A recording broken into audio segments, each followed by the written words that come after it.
Welcome to McDougall. If you've ever thought about going to a chiropractor, you'd better watch this show. Hello, I'm Wayne Jett, and now here to bring you your daily recommended allowance, Dr. John.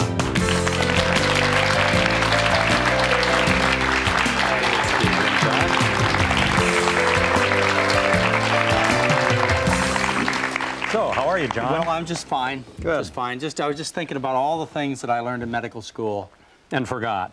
that were incorrect. Oh. That were incorrect. You know, this is one of the most disturbing things about being a doctor who gets an education after he leaves or she leaves the formal training is you resent the fact that you were taught things that were incorrect. And one of the things that is most troubling to me is the fact that I was taught diet had nothing to do with arthritis. Have you ever heard that statement from doctors or from, you know, on the television or in brochures? Actually, the Arthritis Foundation used to put out a brochure, The Truth About Arthritis, that said that diet had nothing to do with the cause or cure of arthritis. Well, in fact, that's true, isn't it? Well, I'm not so sure that I haven't believed that all my life. You know, you hear it so often, you'd think, yeah, it has to be true. And what I feel bad about is all the doctors who are confronted by patients. Patients came in and said, "Doctor, you know, I think that this food bothers my arthritis." And the doctor told the patient, "Oh, that's all nonsense."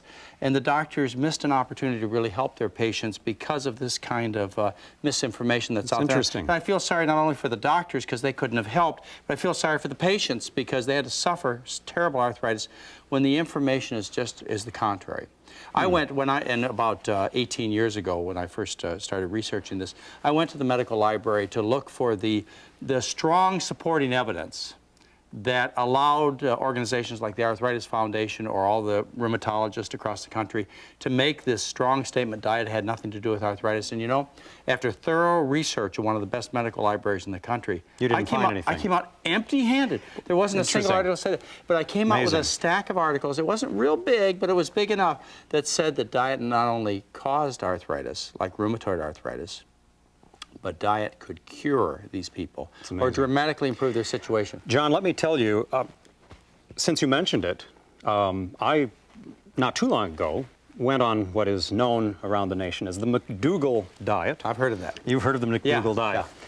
I approve, too. A year ago, I stopped playing tennis. I was playing tennis 4 times a week. My knees became so inflamed and bad that I wasn't able to play tennis anymore. And in the last couple of months, since I've changed my diet, I've been going out playing some tennis again. Is it any possibility that this could be a connection with I would say so. Inflammatory arthritis, the kind of arthritis that's hard to help is the kind that's due to a lot of destruction of the joints. That's difficult because that's permanent damage. But the kind that's really easy to help is the one that has a strong inflammatory component. Right. Where when you take x-rays, the joints look good. They looked good. In fact, I did that. I was scared to death. I found myself in a medical office talking to a specialist, one of the finest specialists in the country, because I love tennis. Right. And he said, "There's nothing wrong with your knees. They're fine." But no one referenced diet. And they hurt, and I knew they hurt. Right. I could hardly walk or climb stairs. And I've heard this story over and over again, you know, knee problems, hip problems, shoulder problems, of people who really weren't bad enough to get a diagnosis. They didn't say you had rheumatoid arthritis or you had ankylosing spondylitis or lupus, but you know, you had obviously pain and you obviously had arthritis, changed their diet, got well. But the really important thing is there are people who have these labels, rheumatoid arthritis, lupus, ankylosing spondylitis, psoriatic arthritis, inflammatory arthritis, that are missing an opportunity that's well laid out in the scientific literature, and that is to change their diet to get tremendous improvement, and in many cases when you can only use the word cure. I'll give you a good example. There was an October 1991 issue of Lancet that published as their lead article a study on a 1-year vegetarian diet in rheumatoid arthritis, and in 1 week, all of the objective and subjective parameters improved, and things like in pain, 1 week. 1 week. Not a year, 1 week. 1 week. Amazing. Of all the patients. Sedimentation rate, which is something that doctors measure for inflammation. Sedimentation meaning? Well, it's really not important. You don't care. It's a blood test they do that every arthritis patient knows about. Okay. All right. The swelling of their joints, the stiffness of the joints, the pain in the joints. All these things changed in 1 week of a change in diet. And there are multiple studies out there that are published on cases and small groups of patients who have these inflammatory arthritises who change their diet, who get tremendous benefit, better than any drug available.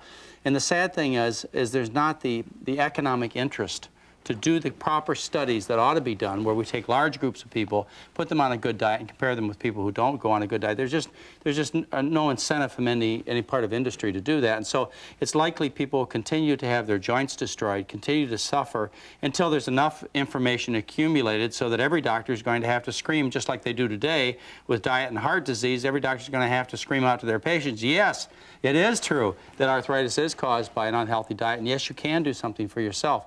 I hope that day comes soon, for the patient's sake as well as the doctor's sake. Good stuff, John. Well, I'll Good tell you, stuff. it's fascinating to be a doctor that has this kind of information, and the patients really appreciate it. And stay tuned with us. We have an exciting discussion on chiropractic medicine. We'll be back in just a moment.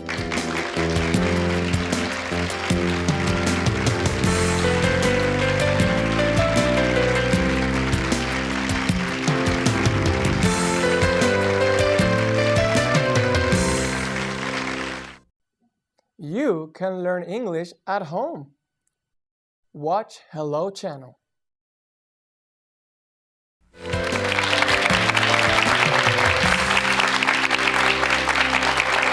And welcome back. Our discussion, chiropractic medicine, and we have a couple of doctors of chiropractic medicine with us here. We have Richard Reese and also Rick Sears, who practice in Thousand Oaks.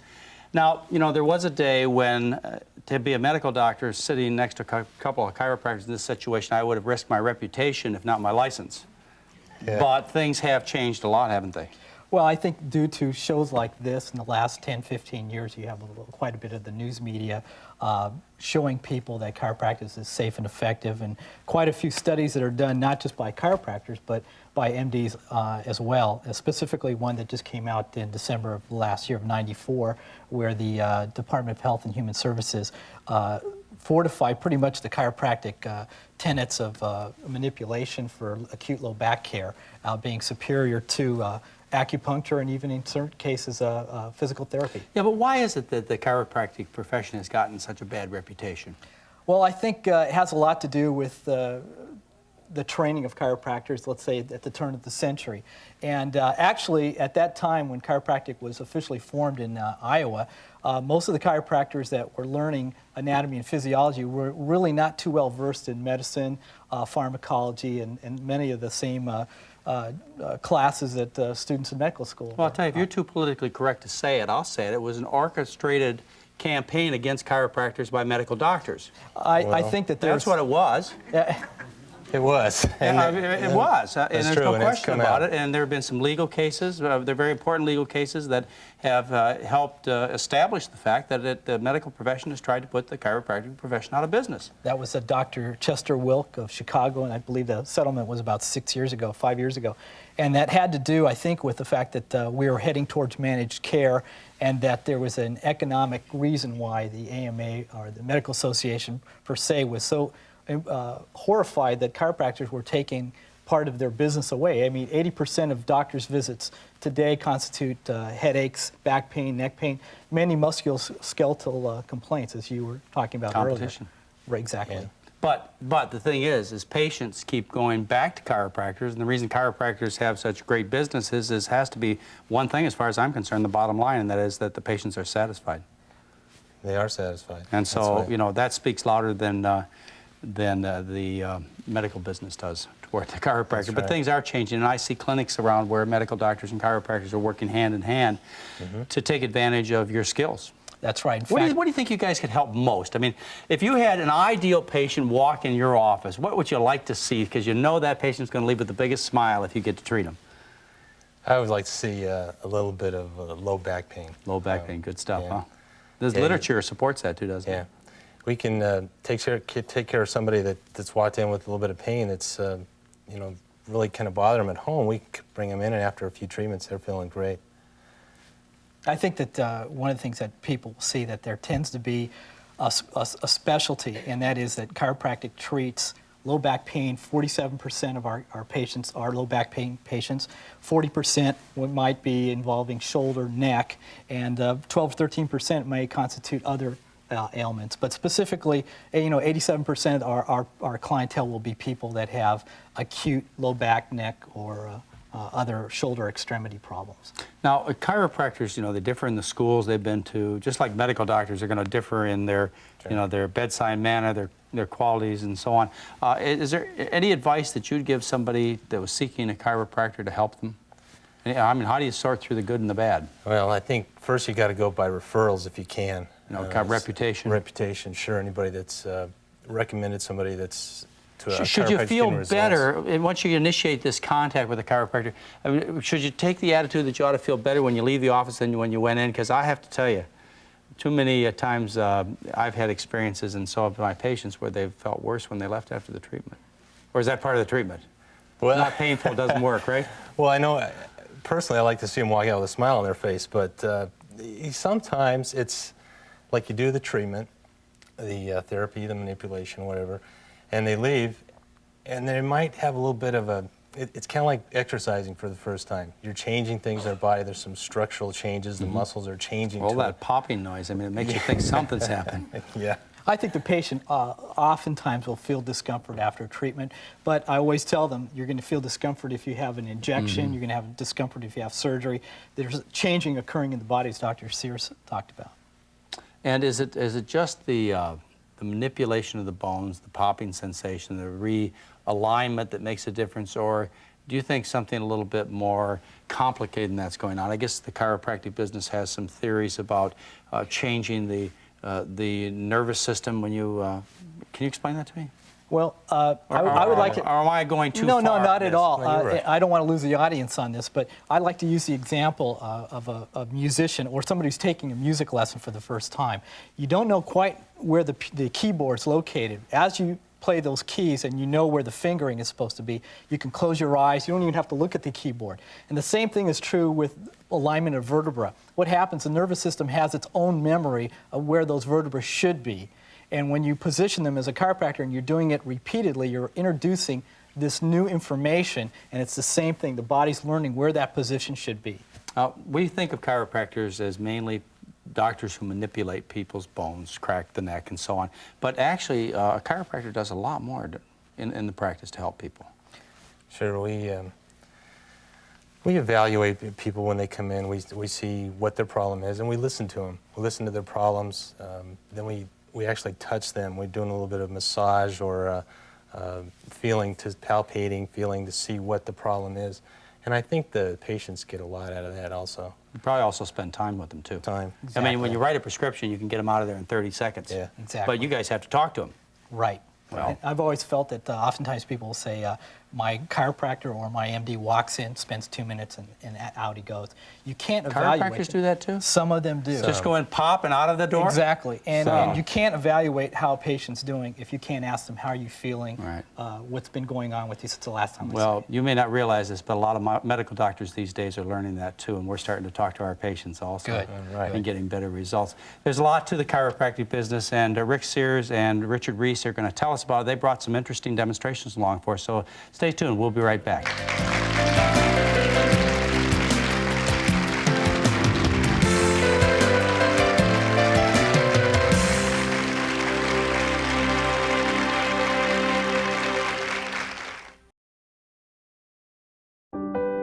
I remember a time when I wasn't being very nice to one of the girls at school.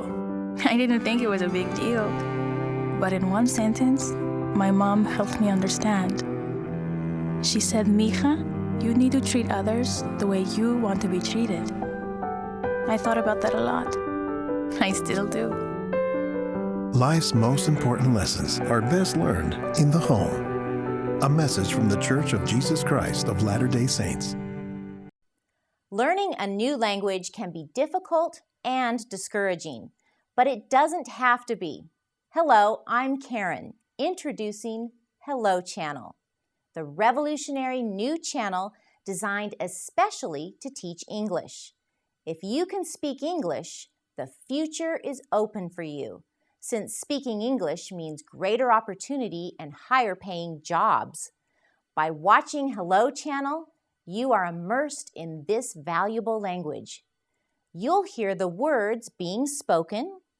You'll see the speakers' mouths when they say the words. You'll read what's being spoken in large, clear subtitles. and you'll speak out loud, practicing what you have just learned. There is no better or faster way to learn a language than total immersion. Hello Channel does exactly that. There's programming on every level so you can watch the shows that are just perfect for you. Whether you've spoken a little English, a great deal of English, or none at all, the Hello Channel has something for everyone. Join us for a convenient, affordable, and fun way to shape your future. There's so much in store for you if you'll just say hello.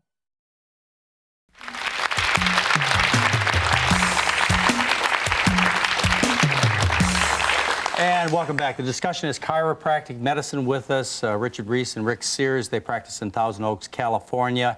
And we're talking about the benefits of chiropractic medicine. But one of the more striking things of chiropractic medicine, anybody who's been to a chiropractor, is they have the experience of popping bones. What is actually going on there when you twist somebody's neck? What you really can hear, you know.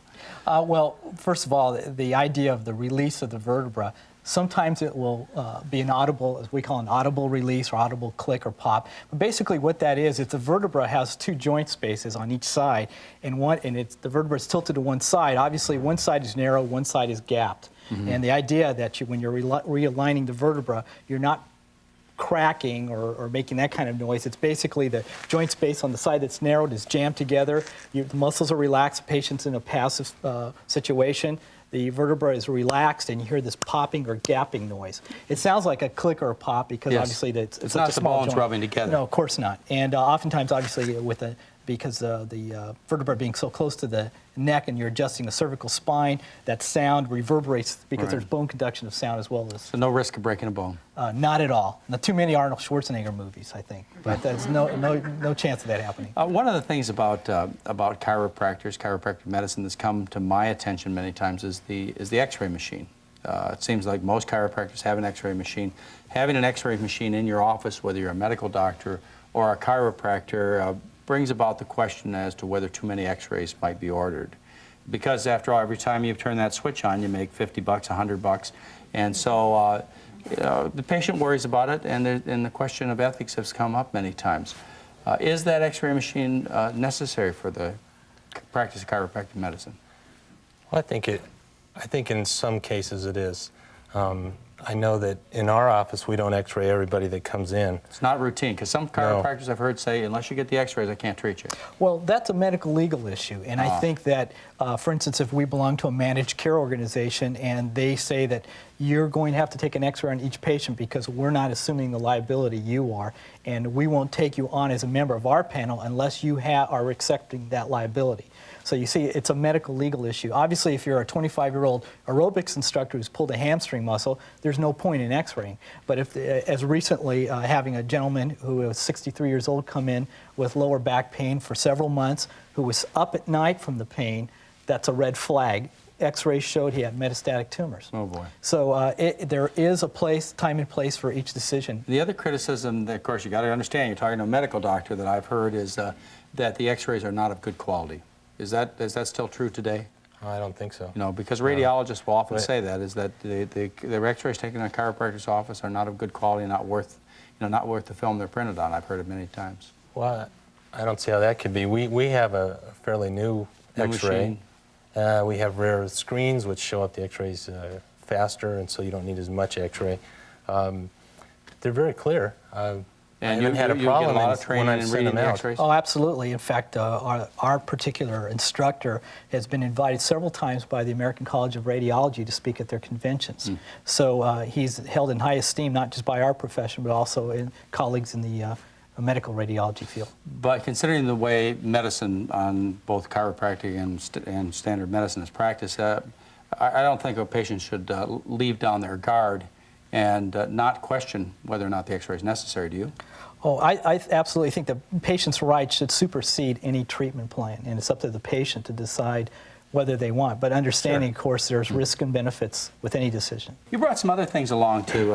It's not just cracking bones that you do. Well, we like to push prevention. And there's also, because low back pain and neck pain are also multifaceted, things. We take cardboard boxes, so we're very environmentally conscious in our office. So instead of throwing things away like these boxes, we tell patients who have chronic low back aches, this is not something that is acute. Understanding this is pain that you've had, let's say that you drive back and forth to work every day, you have a 2-hour commute, or you sit at a computer all day long, and it's uncomfortable to sit on soft chairs. Soft chairs are bad on your lower back because when you sit on a soft chair, you're not sitting on the ischial tuberosities, those bones that we feel when we sit on something hard. That's what you should be sitting on. When you sit, you take a box like this and fold it into something flat, perhaps a 4 layers thick of cardboard, and you put it on your chair, you're going to feel immediately that the pressure's taken off the lower back area. And by doing that, therefore, you're not causing compression right at the lower back disc space where it's so often to cause many back problems. So you said this was just for low back, not for neck pain? You can't use this at all for neck pain? This is specifically for people that have chronic low back. Just put it in your car, try it. Just try it in your car, try it at the computer terminal, and see if it doesn't take some of the stress off that lower back ache. One of the biggest problems that I see that I can't help people with, and hopefully you have a solution, is problems of sciatica. Does chiropractic medicine offer a good solution there? Sure, we can take care of lots of cases of sciatica. First, we would have to do an evaluation, a workup to decide whether or not chiropractic could actually help that problem. Then, as we take care of the patient after a few treatments, that will usually and is take care of mostly itself. Back manipulation we're talking about? Usually back, All yes. right. A little bit. We would work with a little bit of physical therapy to relax the muscles, because a lot of times there's a muscle spasm. Other problems that chiropractors really enjoy seeing. We've got back pains, neck pains is obvious, sciatica. You deal with torn muscles, injuries to muscles. Well, sure. Torn hamstrings. We frequently Trauma. see. You get a lot of trauma cases too, don't you? Absolutely. Particularly in the summertime, people are water skiing. Let's say they're in a softball league. We treat a lot of rotator cuff tears. And it's best to treat those things without surgery and using surgery as an ultimate last resort. Well, things have changed a lot in terms of chiropractic medicine, in terms of the support that they've gotten by the rest of the medical establishment, and also support by insurance companies. And that's what I want to pick up on when we get back.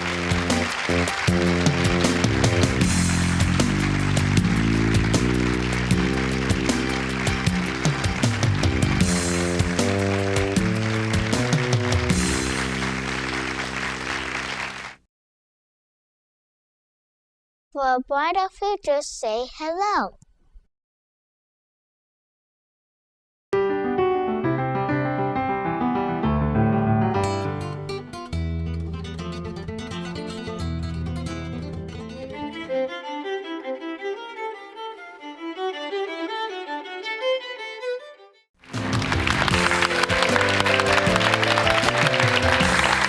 And welcome back. Our discussion is chiropractic medicine. We have Dr. Richard Reese and Rick Sears with us. I had an experience with a chiropractor one time. I have a weakness of my left leg, and the chiropractor told me that he could help my problem by one of those light techniques, light touch techniques. Brought me in, spent an hour doing the light touch technique, got done with the whole evaluation, or got the whole treatment, and then evaluated me and found out my leg was still weak. And he looked up at me and says, you're going to have to exercise. And I said, no, I don't want to hear that. I said, I want you to twist me, fix me. I didn't like that at all. Yeah. So part of the appeal of chiropractic medicine, as well as standard medicine, is to get fixed. But I imagine in your business, you guys have to ask people to take some responsibility for their own health, don't you? Oh, absolutely. Whatever we do in the office has to be supported outside the office. And because neuromusculoskeletal problems are so much dependent on lifestyles, they have to change those bad habits. That's a good note to end on. Richard Reese and Rick Sears, you guys are obviously enjoying your practice very much. And I'm really thrilled that medical doctors and chiropractors can have good discussions and work together. Patients need the best we can get.